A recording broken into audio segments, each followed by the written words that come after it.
pasaje se encuentra en Génesis capítulo 28, 10 al 16. Dice así la palabra de Dios. Salió pues Jacob de Beerseba y fue a Harán. Y llegó a un cierto lugar y durmió allí porque ya el sol se había puesto. Y tomó de las piedras de aquel paraje y puso a su cabecera y se acostó en aquel lugar.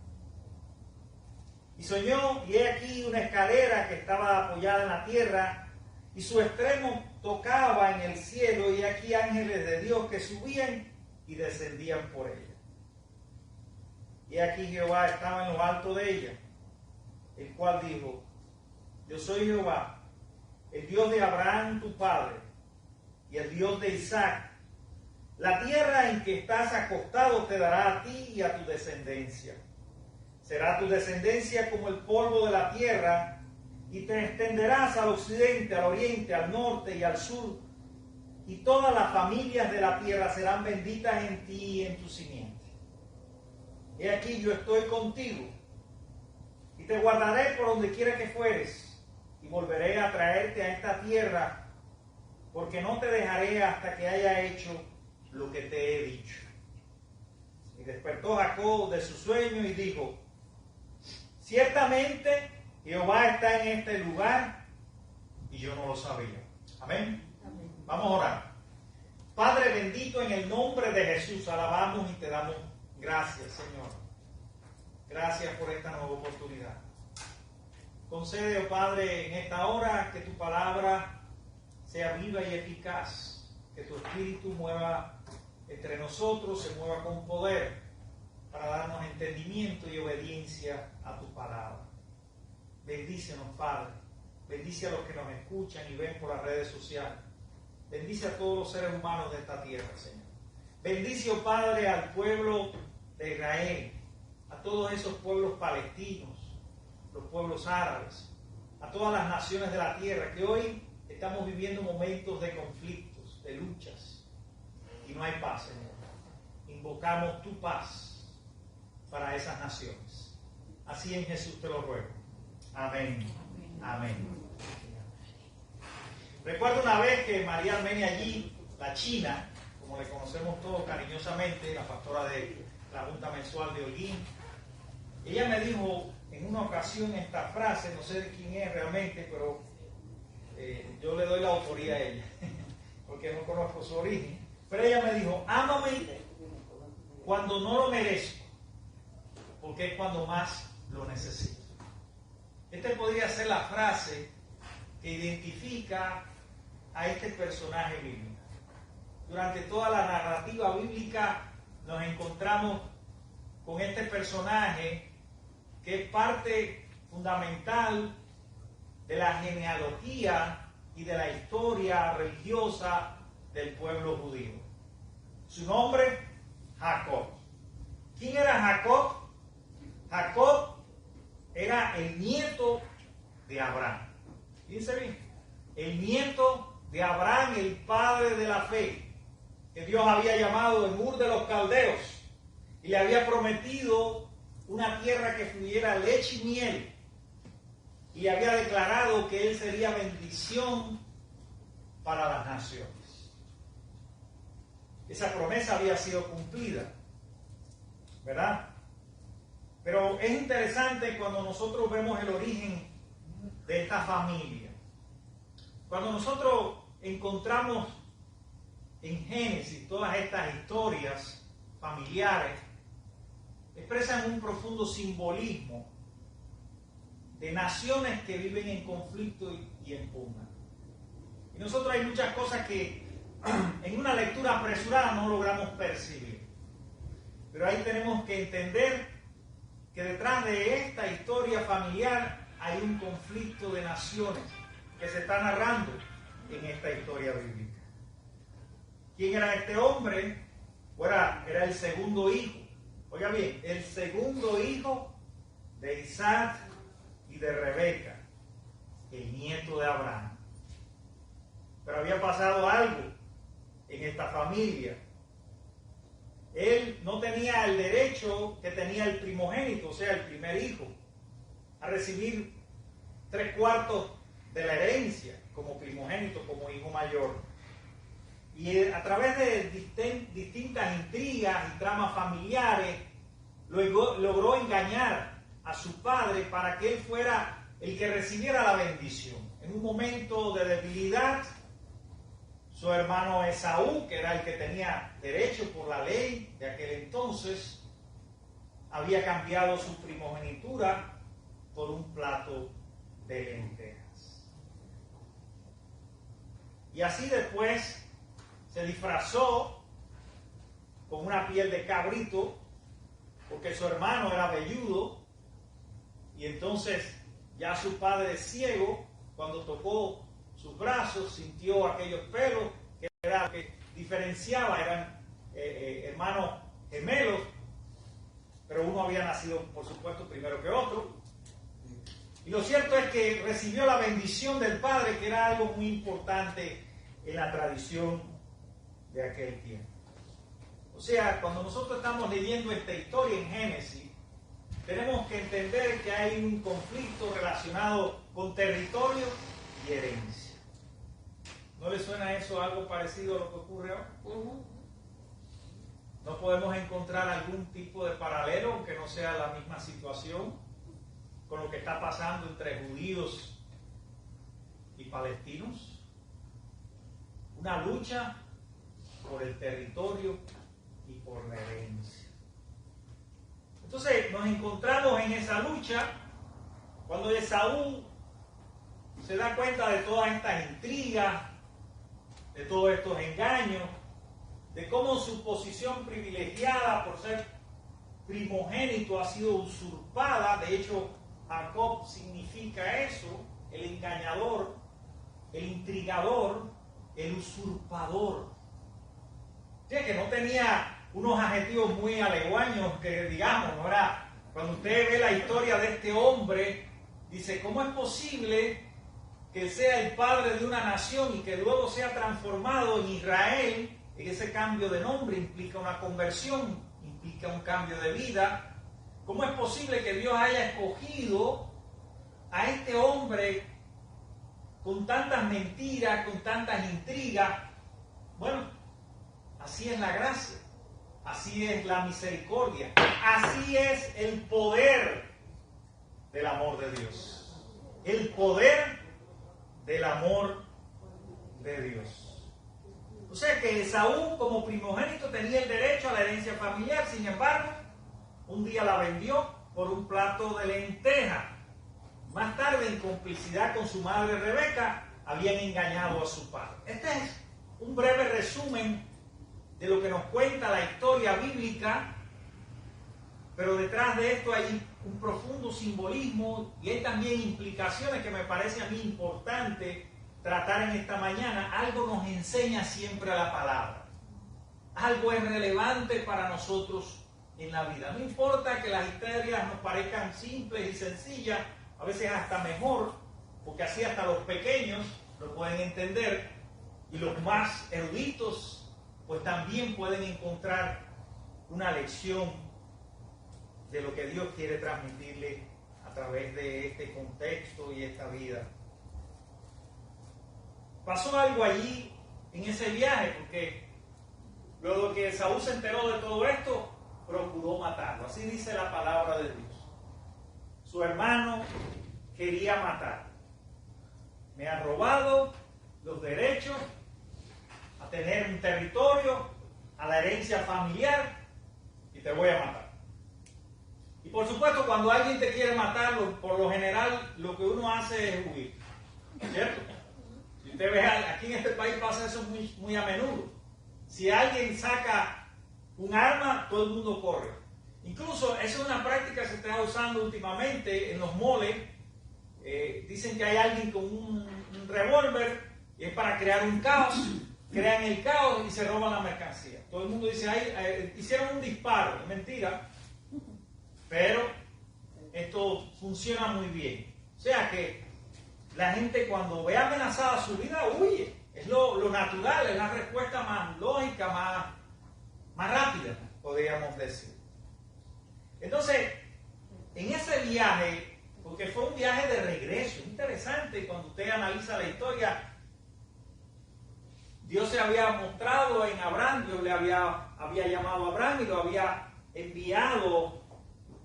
Dice, deja tu parentela y ve a la tierra que yo te daré. Pero este camino ahora se invierte. Y como que Jacob trata de regresar a la casa de su abuelo Abraham. Pero en ese camino, dice como en ese camino sucede algo trascendental, algo sumamente importante y revelador para la vida de este intrigante e usurpador hombre. Dice, salió Jacob de Beerseba y fue a Harán. Miren cómo nos dice la palabra, va de regreso. Va en contra de lo que Dios le había prometido a su descendencia. Y llegó a un cierto lugar y durmió allí. Porque ya el sol se había puesto y tomó de las piedras de aquel paraje y puso a su cabecera y se acostó en aquel lugar. Estaba tan cansado, ¿verdad? No sé si a usted le pasa, pero a mí me resulta difícil dormir en el suelo. Imagínense usar una piedra como cabecera, como almohada. ¿Se imagina? Y soñó y aquí una escalera que estaba apoyada en la tierra y su extremo tocaba en el cielo. Y aquí ángeles de Dios que subían y descendían por él. Una escalera.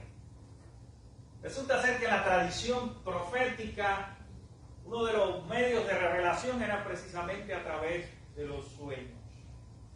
En los sueños Dios se revelaba, Dios revelaba su proyecto, Dios revelaba su plan, su voluntad. Este hombre que está huyendo de su realidad, de su compromiso con Dios, de la promesa que le ha hecho, este hombre ahora tiene un stop en el camino, una parada. Y en ese sueño ve una escalera que va del cielo a la tierra y ángeles que suben y ángeles que bajan. ¿Qué nos quiere decir la palabra con esto? Lo primero que yo encuentro en este pasaje es que, porque más adelante él dice esta frase que se ha convertido muy célebre, ciertamente Jehová está en este lugar y yo no lo sabía. Lo primero quiero decir dos cosas. Una es que los niños, por ejemplo, tienen la capacidad de asombrarse con todo. Los niños tienen la capacidad de asombrarse con todo. Nosotros los adultos, en nuestra adultez, perdemos mucho de esa capacidad. Porque leemos mucho. Mientras más hemos estudiado, menos asombro tenemos de la realidad y de las cosas que suceden en ella. A veces nosotros estamos viviendo una vida religiosa en que hemos perdido esa capacidad de asombrarnos con lo que Dios hace y cómo Dios se manifiesta en las cosas cotidianas y simples de la vida. Yo en la clase estaba hablando de que el tiempo, los domingos aquí es un tiempo especial, es un tiempo de encuentro, es un tiempo de adoración del pueblo de Dios juntos, de una armonía espiritual, de un momento sublime, donde expresamos lo más profundo del corazón. Pero también hay otros momentos de la vida insospechados para nosotros, en que Dios también nos habla, en que Dios se revela en medio de esas circunstancias, en que Dios se revela en medio de nuestros miedos.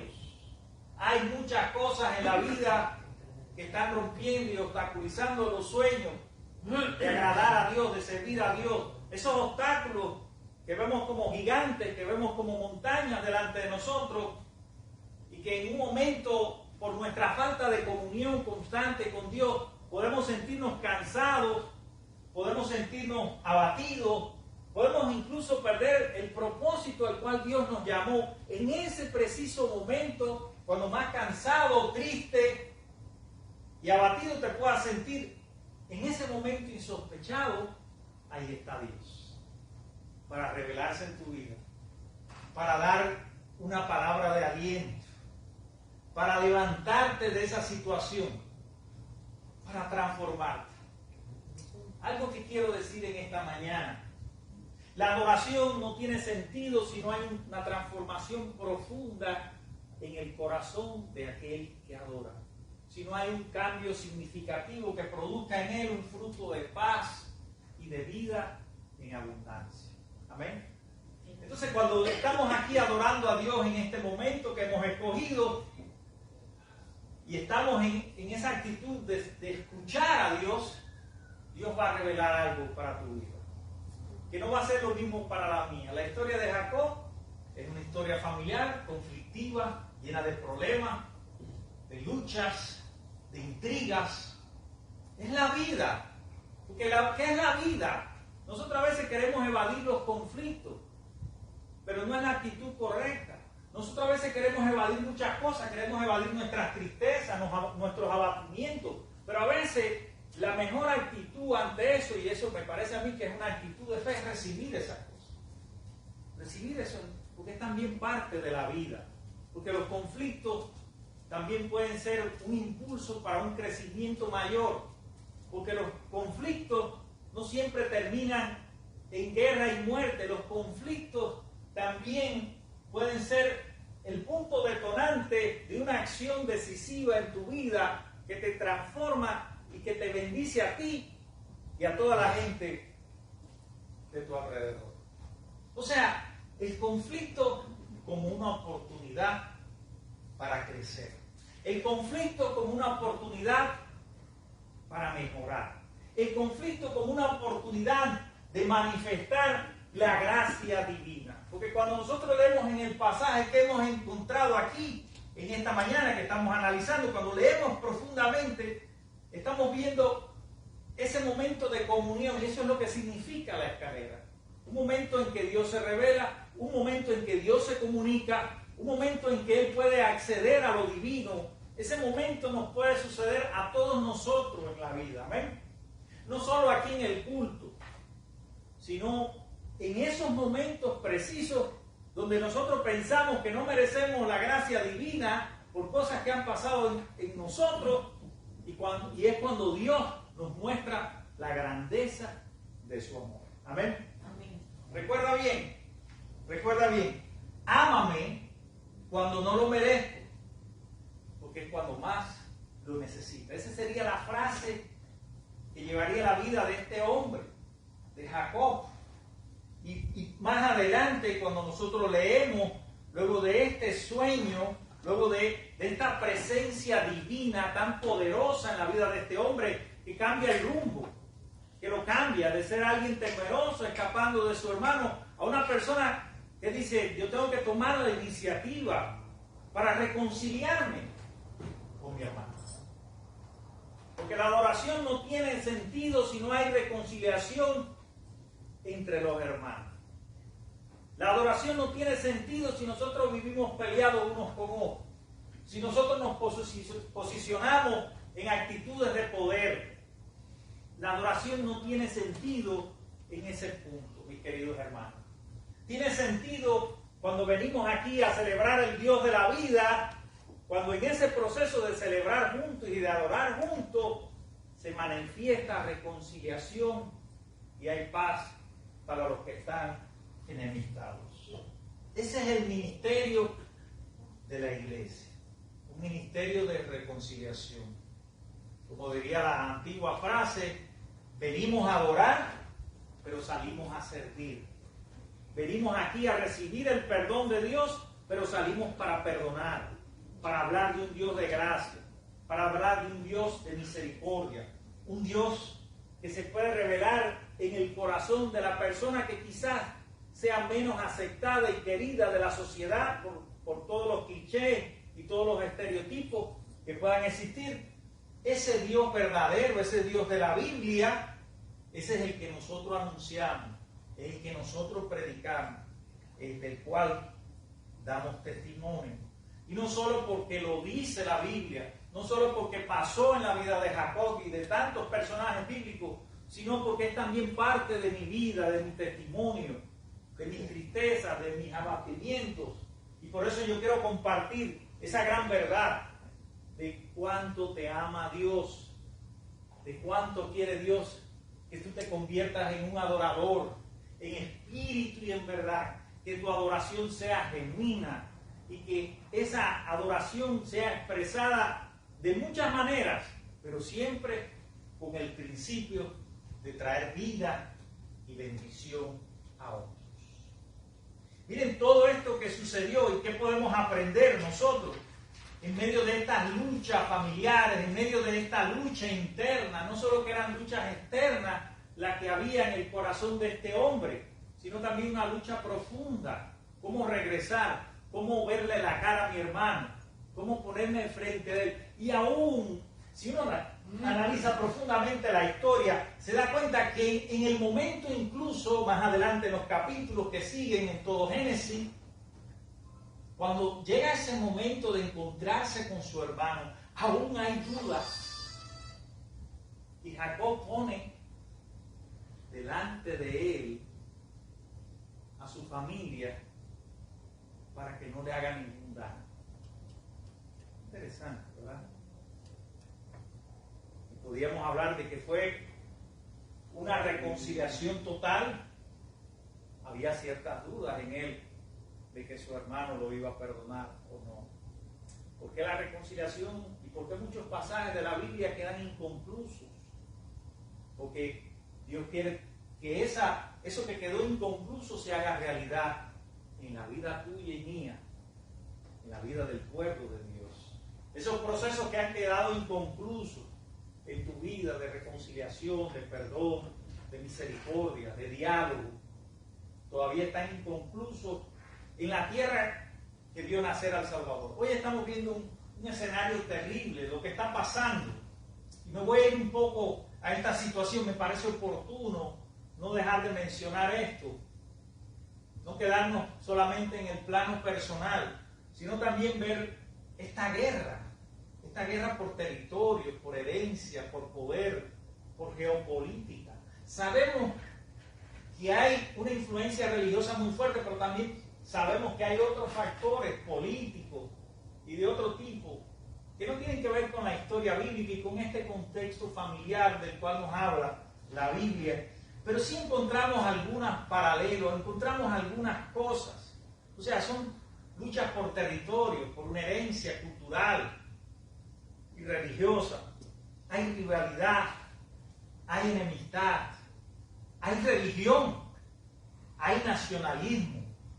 Y todo eso, si no es canalizado para bendecir y para reconciliar a los pueblos y para que puedan habitar juntos y en armonía y en paz, si todos esos problemas no pueden ser resueltos a la manera de Dios, con el perdón y con la oportunidad de crecimiento para todos, pues lamentablemente la historia seguirá repitiendo ese patrón de muerte y destrucción.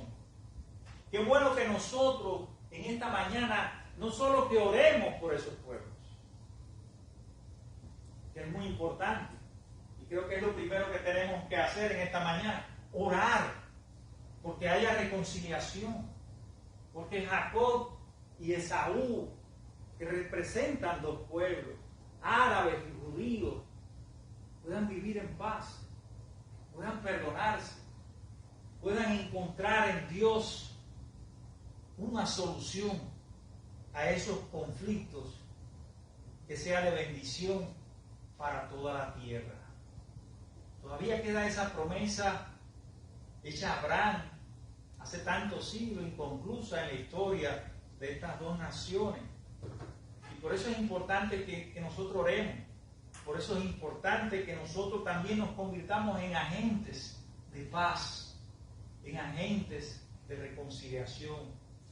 Y que luchemos por eso, que nos esforcemos por eso, que declaremos esa verdad de Dios. Porque a veces nos polarizamos tanto, nos dividimos tanto, nos parcializamos tanto, creamos tantas barreras entre los pueblos que nos olvidamos que más que muros y murallas, Dios lo que quiere es que construyamos puentes. Amén. Puentes de reconciliación, puentes de vida y puentes de paz. Por eso lo importante es que nosotros empecemos por nosotros mismos. Como decía en la clase, no puedo cambiar el desierto en un día, pero sí puedo comenzar a construir un oasis en medio de él. Puedo comenzar a llevar adelante. Voy a empezar por mí. Voy a empezar por mis relaciones con mis hermanos. Voy a empezar por mis relaciones en la familia. Voy a empezar por mi relación con mis compañeros de trabajo. Me voy a convertir en ese agente de transformación. Voy a poner ese deseo en mi corazón y voy a invocar a Dios todos los días y le voy a adorar para que me dé el poder y la fuerza que no tengo, para que su trascendencia esté en mí y en lo cotidiano, en lo normal de la vida, también yo sea alguien que sirva de bendición y de transformación. Así que oremos mucho, no solo por el pueblo de Israel, oremos mucho por todos los pueblos. No sabemos qué va a pasar. ¿Alguno de ustedes lo puede predecir? ¿Hasta dónde puede llegar el odio, la venganza, el terror? ¿Podemos predecir eso?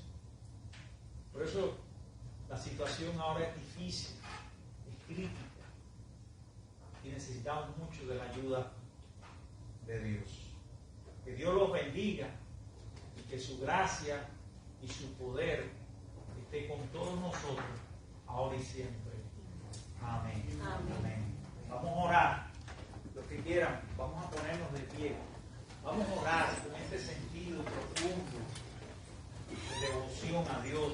Vamos a adorar en medio de esta oración y este clamor a Dios para que interceda por ese pueblo, esos pueblos que están en pie.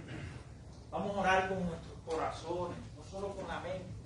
Vamos a orar, hermanos. Padre de amor, en esta mañana te invocamos, Señor. Invocamos tu presencia reveladora en nuestra vida.